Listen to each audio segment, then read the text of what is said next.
A Constituição, no artigo 127, diz realmente que o Ministério Público defende o regime democrático, defende a ordem jurídica, é essencial a função jurisdicional, ele diz isto.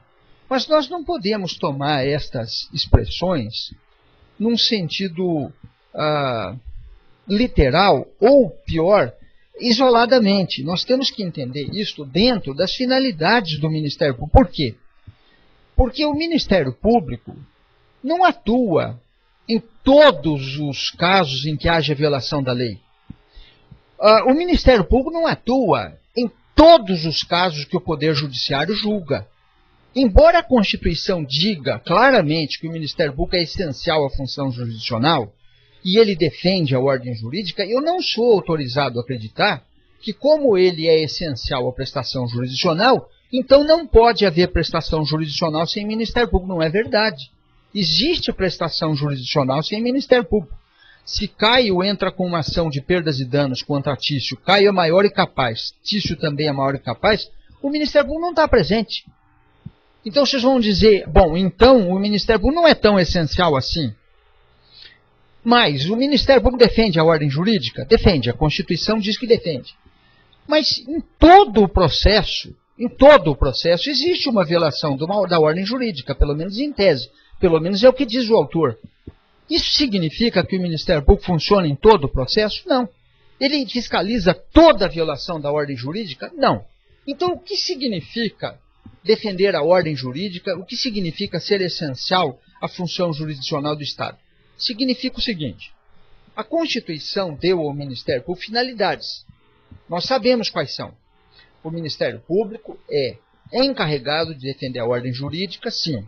Ele é essencial à função jurisdicional, sim. Mas quando? Quando esteja em jogo um interesse social. Ou quando esteja em jogo um interesse individual indisponível. Isso está no 127. Estando em jogo um interesse social, o Ministério Público está legitimado ou a defendê-lo como órgão agente ou como órgão interveniente. Está em jogo um interesse indisponível, ele está legitimado. Nesses casos é que a gente identifica a essencialidade dele para a função jurisdicional.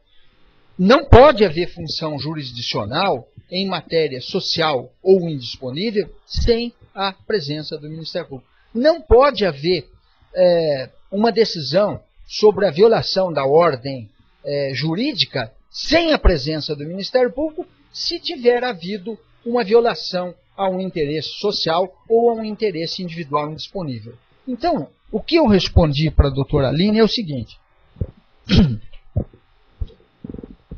De fato, a Constituição assegura que o Ministério Público está encarregado da defesa da ordem jurídica, artigo 127. Quando a Constituição diz isto, ela não quer significar que o Ministério Público será o guardião de todas as leis da República.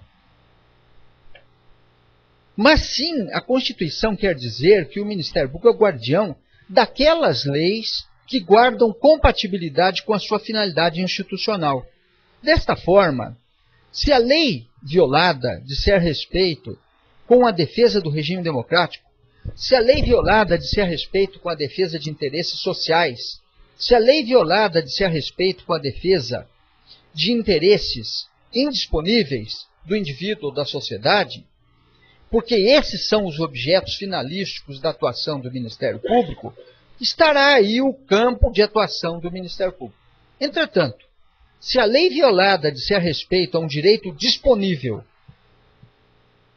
se a lei violada disser respeito a um interesse que não tem expressão social, isso não será causa bastante nem para a atuação, nem para a intervenção do Ministério Público.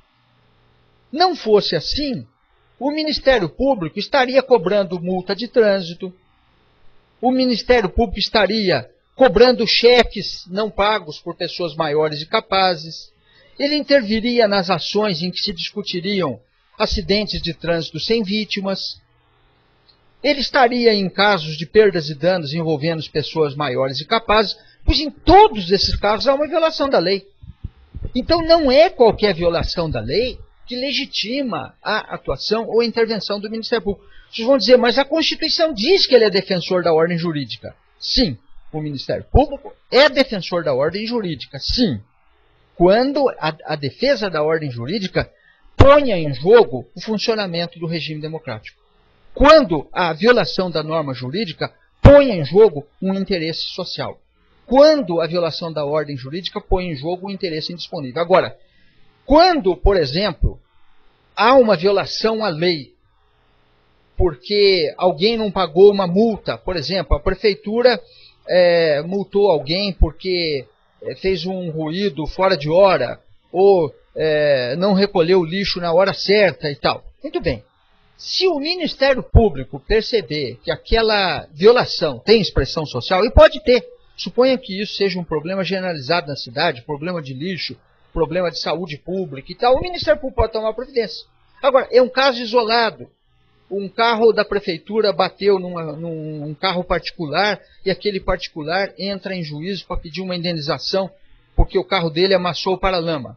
Ora, o Ministério Público não vai, provavelmente, identificar, neste caso, uma expressão social no dano, ou não vai identificar um interesse indisponível da sociedade nem do indivíduo. Então, nesse caso, o Ministério Público vai deixar a prefeitura cobrar o seu débito, ou vai deixar o cidadão pagar ou não pagar a sua multa, mas se estiver em jogo o lixão da cidade, se estiver em jogo o meio ambiente, se estiver em jogo o consumidor, não o consumidor individual, mas o consumidor coletivamente considerado, então nesses casos em que a criminalidade, a defesa de interesses sociais, a defesa de interesses indisponíveis, essa defesa estiver sendo questionada, então o Ministério Público entra.